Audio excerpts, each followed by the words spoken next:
देखिए अपने पास मैकेनिक्स में यूनिट सेकंड चल रही थी और मैंने तुमको बता दिया था कि टक्कर के बारे में अपन चल रहे थे। और टक्कर में मैंने तुमको बताया था कि टक्कर कितने प्रकार की होती है, दो प्रकार की, प्रत्यास्थ टक्कर और अप्रत्यास्थ टक्कर। क्लियर।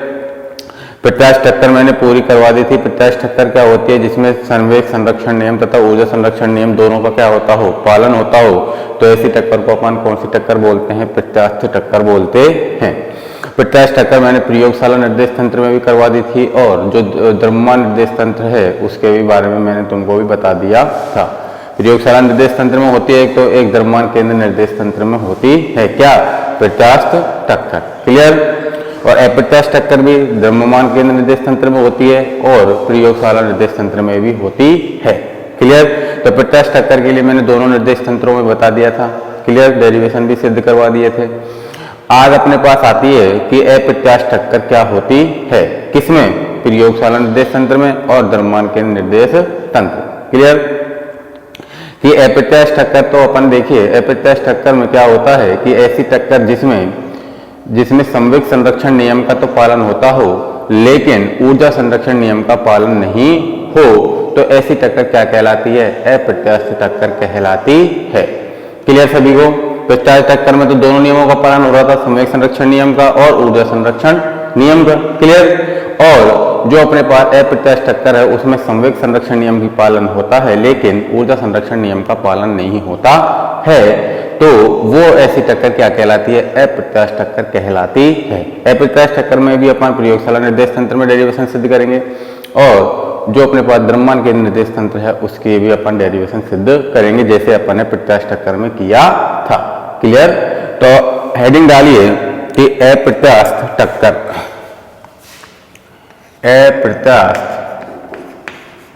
अप्रत्यास्थ टक्कर, अप्रत्यास्थ टक्कर।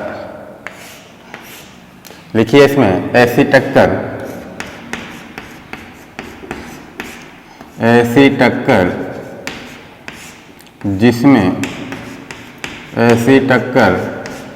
जिसमें संवेग संरक्षण नियम, संवेग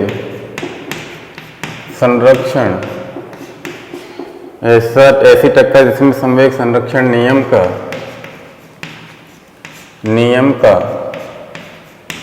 पालन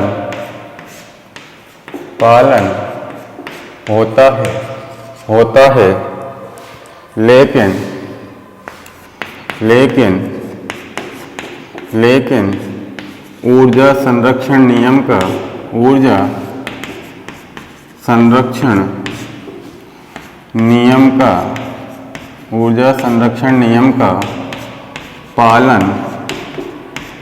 ऊर्जा संरक्षण नियम का पालन नहीं हो, ऐसी टक्कर, ऐसी नहीं लिखना तो वह टक्कर लिखना, नहीं हो वह टक्कर अप्रत्यास्थ टक्कर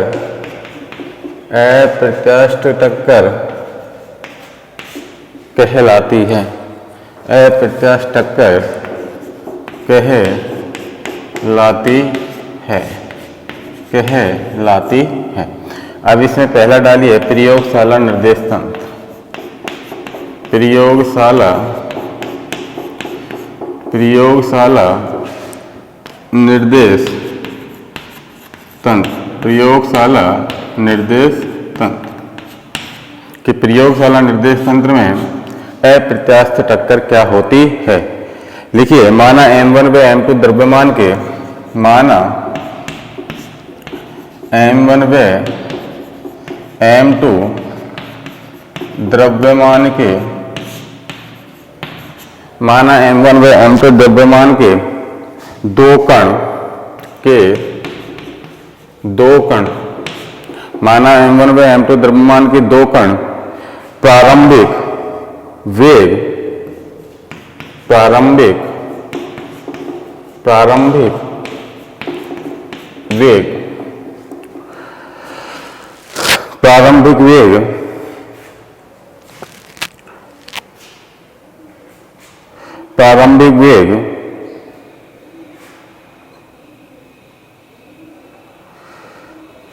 प्रारंभिक वेग u1 व सदिश u2, प्रारंभिक वेग सदिश u1 व सदिश u2 से गति करते हैं, गति करते हैं टक्कर के पश्चात, टक्कर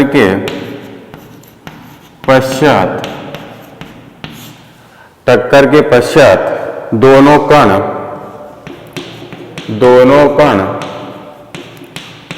एक दूसरे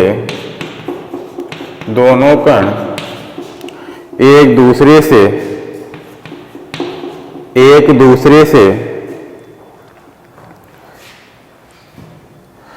टक्कर के पश्चात दोनों कण एक दूसरे से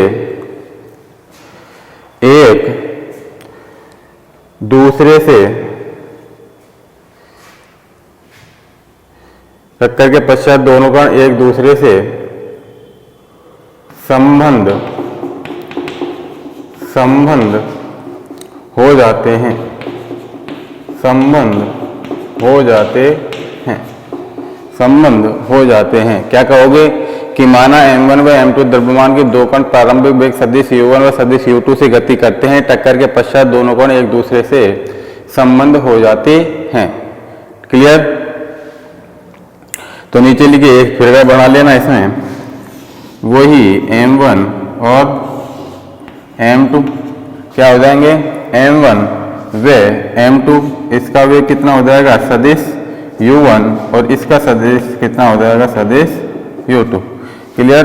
ये तो है टक्कर से पूर्व,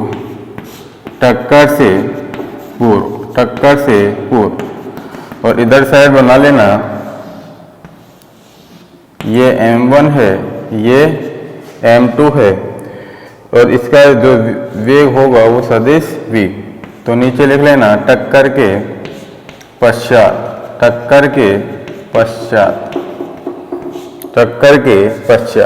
क्लियर? तो नीचे लिखिए, संवेग संरक्षण नियम से, संवेग संरक्षण नियम से,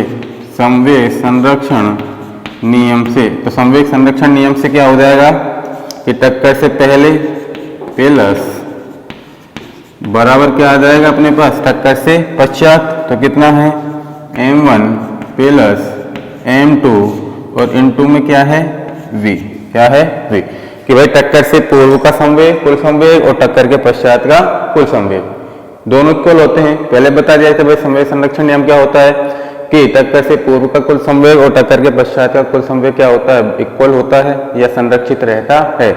तो टक्कर से पहले का जो वेग है वो क्या है, u1 u2 है। क्लियर? तो m1 m2 है, m1 u1 plus m2 u2 बराबर टक्कर के पश्चात का कुल संवेग, तो m1 प्लस m2 इंटू वेग कितना है v। क्यों? क्योंकि टक्कर के पश्चात उन दोनों को दूसरे कण क्या हो जाते हैं, एक दूसरे से संबंधित हो जाते हैं। क्लियर? तो अपने पास कितना आ जाएगा, देखिए यहाँ से अपन सदिश v का मान निकाल लेता हूँ, कितना आ जाएगा अपने पास m1 u1 plus m2 u2 बटे कितना आ जाएगा m1 plus m2, equation number first. Clear सभी को कि यहाँ से अपन ने किसका मान निकाल लिया है, v का, तो सदिश v बराबर कितना आ जाएगा m1 u1 plus m2 u2 बटे m1 प्लस m2। तो नीचे लिखिए माना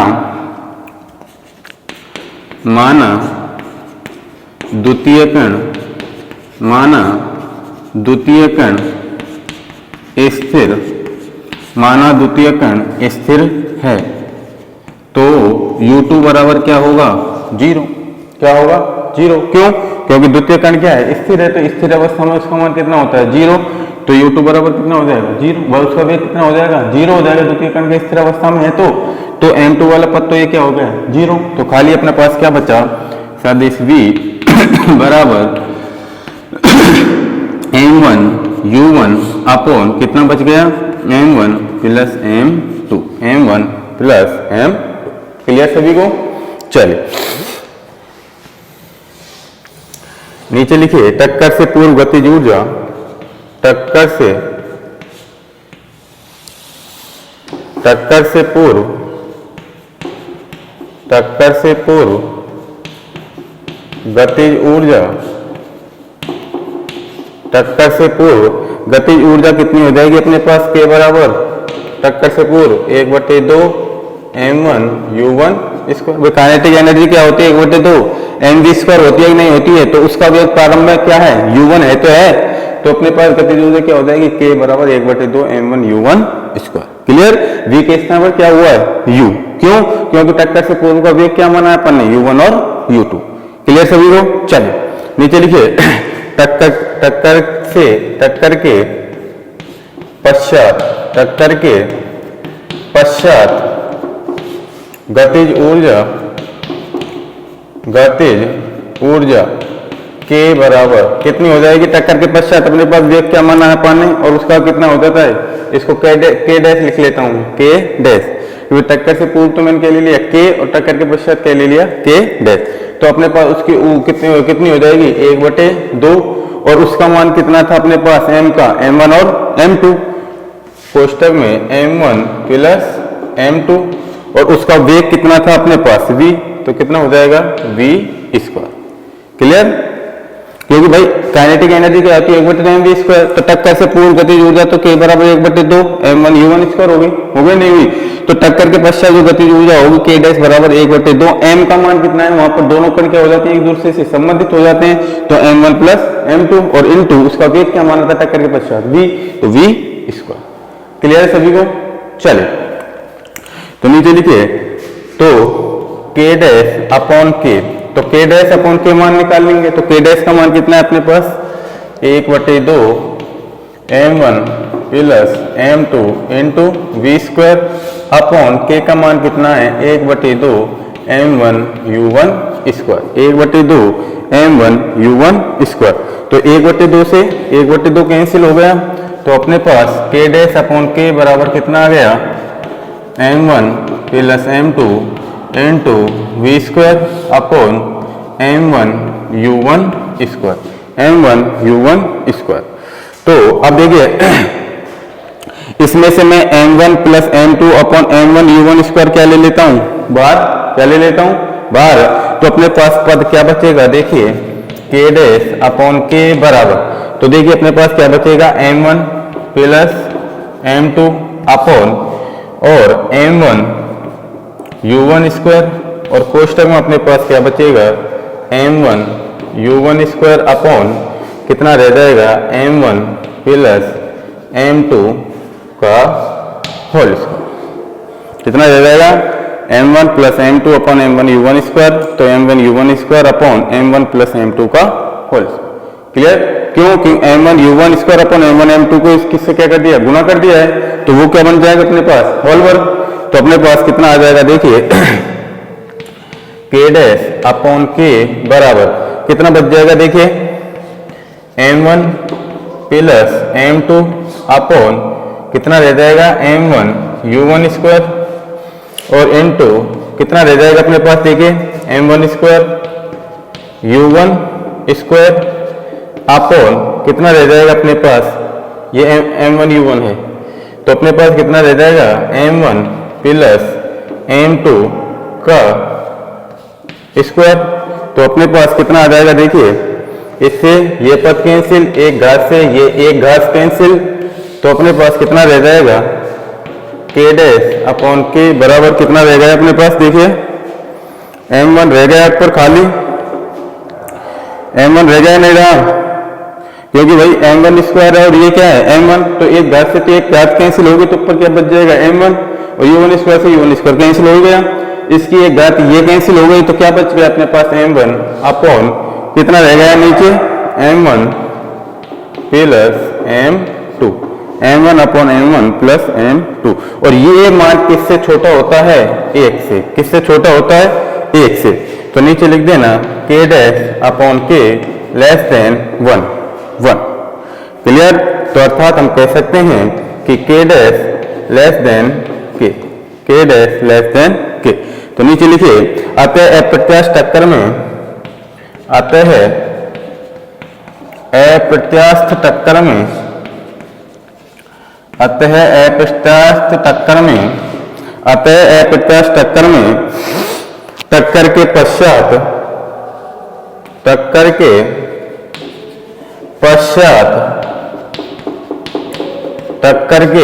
पश्चात ऊर्जा का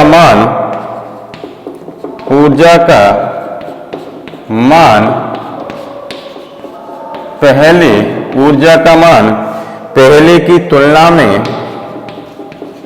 पहले की तुलना में कम हो जाता है, कम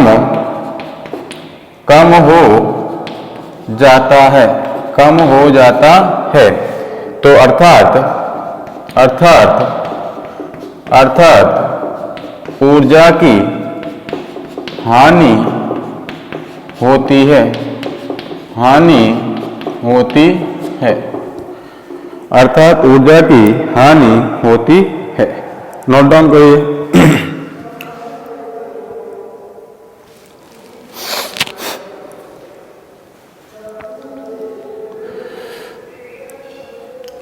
क्लियर?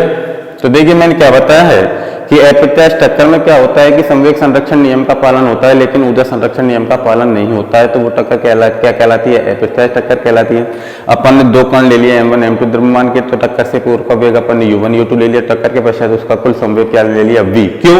क्योंकि जो एक दूसरा जो दो कण लिए हैं अपन, वो एक दूसरे से क्या रहते हैं? संबंधित होते हैं या संबंध रखते हैं। तो इसलिए टक्कर से पूर्व का जो अपने पास द्रव्यमान है m1, वेग क्या है? u1 और u2 दोनों कणों के। लेकिन टक्कर के पश्चात उनका वेग क्या है? अपन ने दोनों एक दूसरे से संबंधित हैं, तो क्या ले लिया अपन ने? खाली एक v। क्लियर? तो अपन संवेग संरक्षण नियम लगाएंगे तो टक्कर से पूर्व का कुल संवेग बराबर टक्कर के पश्चात का कुल संवेग। क्लियर? तो m1 u1 plus m2 u2। भाई संवेग क्या होता है? p बराबर mv। तो अपने पास कितना हो गया? m1 u1 plus m2 u2, दोनों कणों के हो गए बराबर। अब इसमें भी दोनों कण लेंगे तो m1 m2 एक दूसरे संबंधित हैं, तो m1 प्लस m2 और उनका वेग क्या है दोनों का? v। क्लियर? इससे हल कर लिया तो अपन ने सदिश v का मान निकाल लिया। यहाँ से सदिश v का मान कितना है? यह। क्लियर? तो हमने क्या करा है कि द्वितीय कण क्या है? स्थिर अवस्था में, तो इसलिए सदिश u2 का मान कितना होगा? 0। तो u2 वाला पद तो अपने पास ये कितना हो गया? 0। ये वाला पद क्या हो गया? 0। तो खाली क्या बचा? m1 u1 upon m1 plus m2। Clear है सभी को? फिर टक्कर से पूर्व की अपन ने क्या निकाल ली? गतिज ऊर्जा। टक्कर के जो गतिज ऊर्जा होती है काइनेटिक एनर्जी कितनी होती है? 1/2 mv²। तो टक्कर से पूर्व का जो पहले कण की गतिज ऊर्जा होगी वो कितनी होगी? k बराबर 1/2 m1 u1²। क्लियर? दूसरी बात आती है अपने पास जो टक्कर के पश्चात की गतिज ऊर्जा होती है। भाई टक्कर से पूर्व तो गतिज ऊर्जा अपन ने क्या मान ली? k, और टक्कर के पश्चात की गतिज ऊर्जा क्या मान लिया अपन ने? k dash. क्लियर? तो k डैश बराबर 1/2 mv²। m क्या है? m1 plus m2 into v²। Clear है सभी को? क्योंकि m के स्थान पर m1 प्लस m2 क्यों लिया है? क्योंकि दोनों कण क्या है? एक दूसरे से संबंधित है, तो इसलिए अपन ने m बराबर क्या लिया? m1 प्लस m2, और उनकी दोनों की वेग है वो कितना है? v है, तो v²। क्लियर सभी को? तो अपन ने k डैश अपॉन k का मान निकाल लिया, तो k डैश अपॉन k से ये मान निकालेंगे तो अपन इसको m1 u1 और m1 m प्लस 2 को क्या कर दिया? गुणा कर दिया। तो अपन ने जब इसमें से ये लिखूंगा तो m1 plus m2 upon m1 u1² रहेगा इंटू m1² u1² और m1 प्लस m2 का होल स्क्वायर। क्लियर? तो अपने पास कौन कौन से पद कट गए? एक तो u1² m1² से m1, एक m1 रह गया ऊपर, ये वाला पूरा पद, ये वाला एक घात रह गई नीचे, तो अपने पास कितना रह गया? m1 upon m1 plus m2। लेकिन जो अपने पास दोनों टक्कर से पूर्व गतिज ऊर्जा और टक्कर के पश्चात की जो गतिज ऊर्जा है किसमें? अप्रत्यास्थ टक्कर में, तो उसका मान किससे छोटा होता है? k से। तो k dash upon k less than 1, अर्थात k dash less than k। Clear? तो अपन कह सकते हैं कि जो अपने पास अप्रत्यास्थ टक्कर होती है तो वो टक्कर के पश्चात जो ऊर्जा का मान होता है तो पहले क्या होता है? घटता है। क्या होता है? घटता है, अर्थात कम होता है। तो कम होगा तो ऊर्जा की क्या होगी? हानि होगी। तो हम कह सकते हैं कि टक्कर के पश्चात होता है जो संवेग संरक्षण के नियम में, तो अपने पास जो ऊर्जा है वो ऊर्जा की क्या होती है? हानि होती है। क्लियर सभी को? चलिए दूसरा डालिए, द्रव्यमान केंद्र निर्देश तंत्र। द्रव्यमान केंद्र निर्देश तंत्र।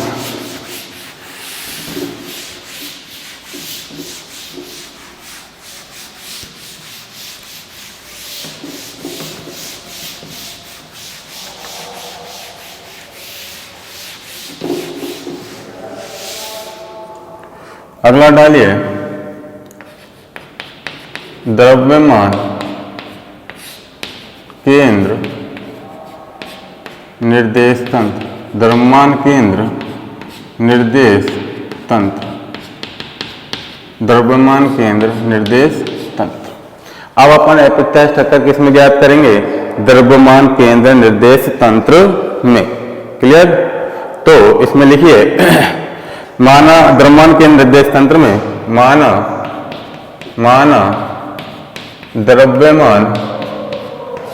द्रव्यमान केंद्र निर्देश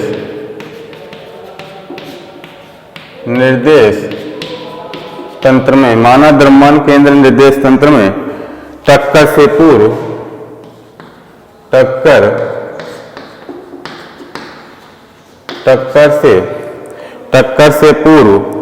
वेग u1 डैश व u2 डैश हैं। टक्कर से पूर्व वेग u1 डैश व u2 डैश हैं, जबकि टक्कर के पश्चात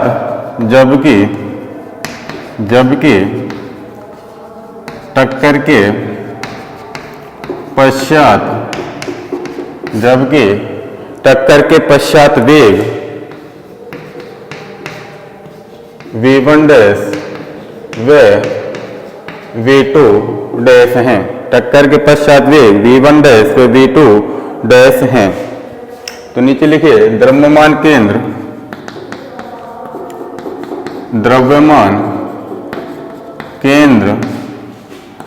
निर्देश तंत्र में स्थिति सदिश कितना होता है? सदिश RCM है। स्थिति सदिश RCM है। तो क्या द्रव्यमान केंद्र निर्देश तंत्र में क्या बोलोगे कि द्रव्यमान केंद्र में जो टक्कर से पूर्व होता है जो वेग कितना ले लिया अपन ने दोनों कणों का, u1 डैश और u2 डैश, और टक्कर के पश्चात जो वेग है अपन ने कितना ले लिया, v1 डैश और v2 डैश। क्लियर? और हम जानते हैं कि संवेग संरक्षण नियम क्या होता है कि टक्कर से पूर्व का कुल संवेग क्या होता है? बराबर में टक्कर के पश्चात का कुल संवेग। क्लियर? तो अपन ने द्रव्यमान केंद्र निर्देश तंत्र में हम जानते हैं कि पहले की वीडियो में मैंने तुमको बता दिया था जो स्थिति सदिश होता है द्रव्यमान केंद्र निर्देश तंत्र में वो कितना होता है? सदिश RCM होता है। क्लियर सभी को? चलिए तो नीचे लिखिए तो इसका वेग अपन ने जब v लिया है तो इसका स्थिति सदिश क्या होगा? सदिश VCM। क्लियर? तो इसका जब अपन वेग लेंगे तो टक्कर के पश्चात का वेग कितना लूंगा मैं? v1 v डैश के स्थान पर क्या लूंगा? खाली अपन ने प्रयोगशाला निर्देश तंत्र में वेग कितना लिया था? v। तो इसका लूंगा मैं सदिश v डैश है। क्लियर? तो अपने पास जब इसका मैं सदिश VCM निकालूंगा तो सदिश VCM बराबर मैंने क्या बताया था तुमको?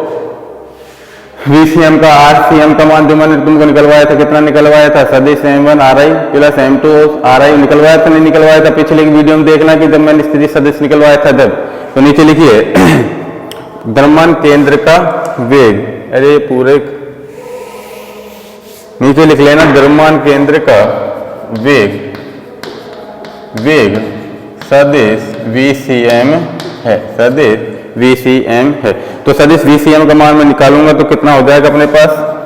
M1 U1 plus M2 U2 upon कितना हो जाएगा? M1 plus M2। अब देखिए लेकिन अपन ने यहाँ पर वेग क्या क्या माने हैं? डैश में माने हैं। तो अपने पास नीचे लिखिए सदिश VCM का मान कितना होगा ये? तो नीचे लिख लीजिए द्वितीय कण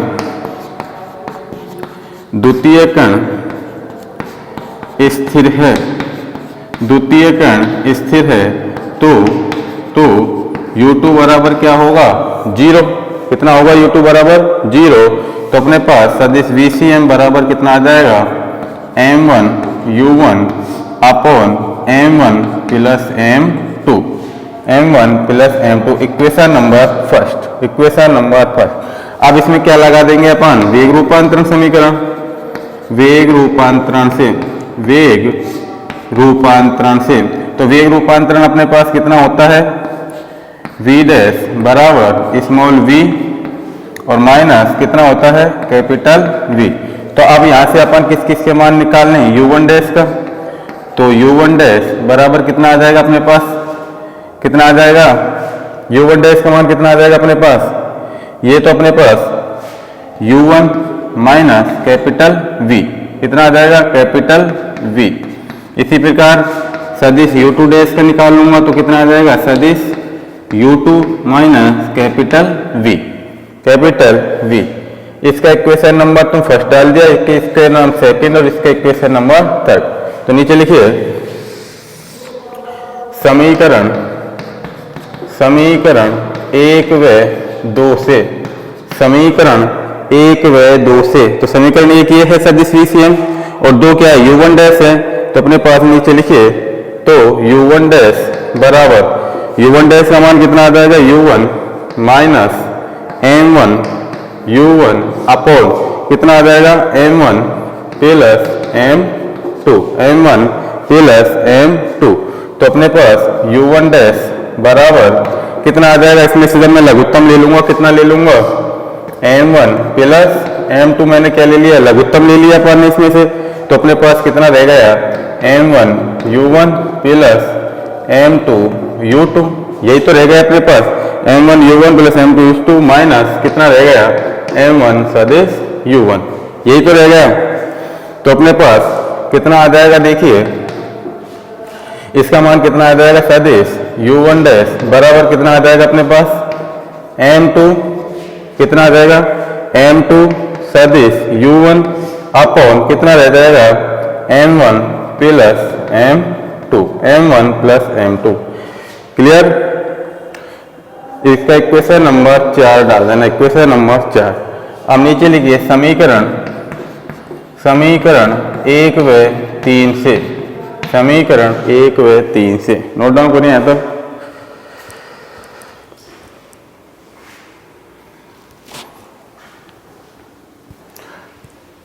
तो देखिए अपन ने द्रव्यमान केंद्र का जो वेग लिया है वो कितना लिया है सदिश VCM लिया है। हम जानते हैं सदिश VCM बराबर क्या होता है m1 u1 plus m2 u2 बटे m1 प्लस m2। क्लियर, क्योंकि मैंने तुमको पहले निकलवा दिया था स्थिति सदिश द्रव्यमान केंद्र निर्देशांतर के लिए। स्थिति सदिश क्या होता है mi ri plus mi ri upon कितना होता है mi प्लस mi, क्योंकि वहां पर i बराबर क्या था 1 2 3 4 और लास्ट तक कितना था n। क्लियर सभी को। तो इसलिए VCM का मान निकालूंगा तो वेग लूंगा यहाँ पर तो कितना हो जाएगा m1 u1 plus m2 u2 upon m1 plus m2। अब हम जानते हैं कि द्वितीय कण का स्थिर है तो u2 बराबर क्या हो जाएगा 0, तो ये पद तो क्या हो गया 0, तो कितना हो गया सदिश VCM बराबर ये रह गया। क्लियर। अब देखिए वेग रूपांतर हम जानते हैं कि मैंने तुमको फर्स्ट यूनिट में वेग रूपांतर समीकरण ज्ञात करवाया था। तो सदिश V डैश बराबर सदिश V माइनस सदिश कैपिटल V। अब यहाँ पे स्मॉल v का मान कितना कितना दे रखा है u1 u2, तो अपने पास सदिश u1 डैश का मान कितना आ जाएगा u1 माइनस सदिश v और u2 डैश बराबर सदिश u2 माइनस v। क्लियर। तो अपन ने क्या क्या लिया समीकरण 1 और 2 लिया है 1 और 2। तो यहाँ से अपन ने u1 डैश का मान निकाल लिया समीकरण 1 और 2 से, तो u1 डैश बराबर इतना आ गया। अब इसमें दोनों में से मैंने क्या लघुत्तम ले लिया m1 प्लस m2 ले लिया, तो अपने पास सदिश u1 डैश का मान कितना आया m2 सदिश u1 upon m1 plus m2। अब क्या क्या लेंगे अपन समीकरण 1 और 3। पहले तो क्या ले लिया समीकरण 1 और 2 से किसका मान आ गया u1 डैश का। अब समीकरण 1 और 3 लेंगे जिससे किसका मान आ जाएगा अपने पास u2 डैश का। क्लियर सभी को। तो अपने पास नीचे लिखिए चूंकि नीचे लिखिए चूंकि u2 डैश बराबर 0 है तो माइनस सदिश VCM सदिश VCM, तो u2 डैश बराबर कितना आ जाएगा अपने पास minus m1 u1 upon m1 plus m2। क्योंकि 0 क्यों है u2 क्या है अपने पास स्थिर अवस्था में है, तो इसलिए जो अपने पास स्थिर अवस्था में है तो वो कितना हो जाएगा अपने पास हेलो ठीक है ठीक ठीक।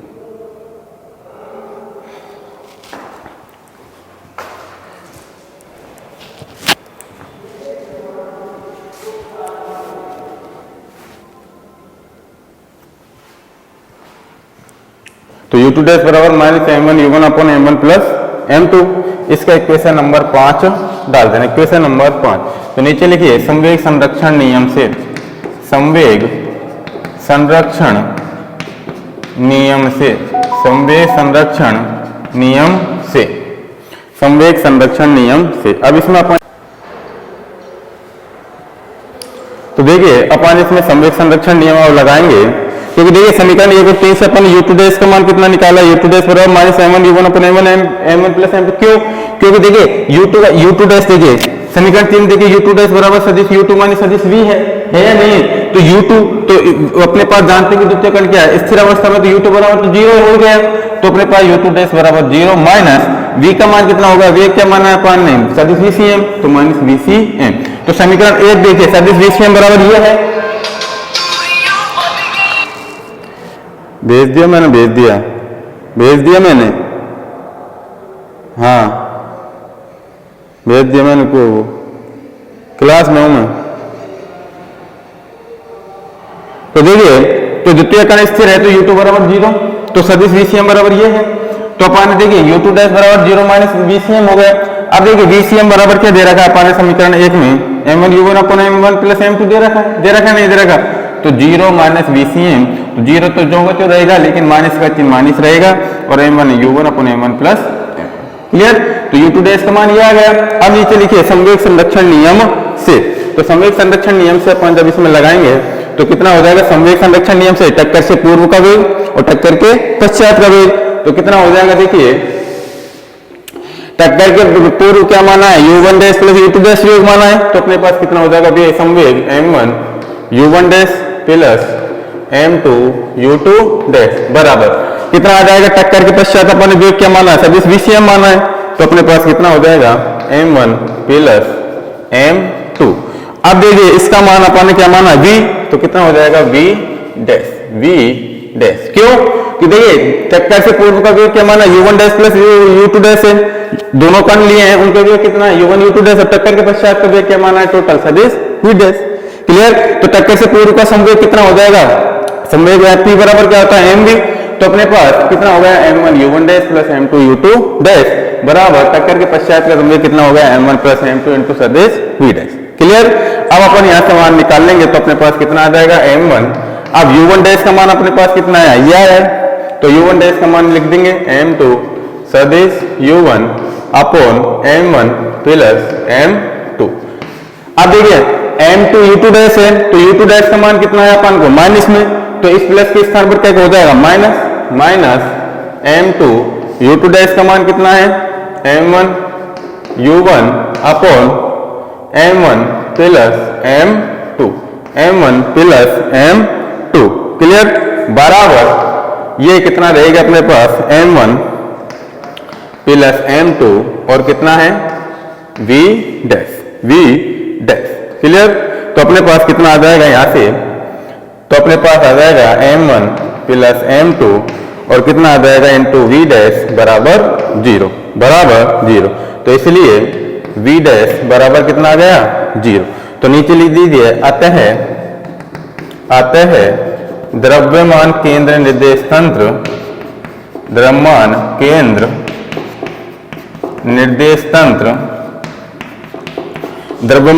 निर्देश तंत्र में अप्रत्यास्थ टक्कर की अवस्था में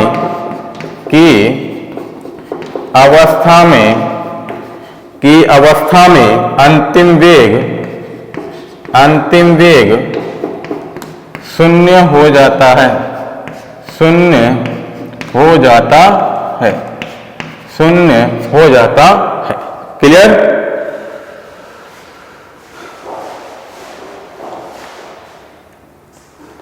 शून्य हो जाता है।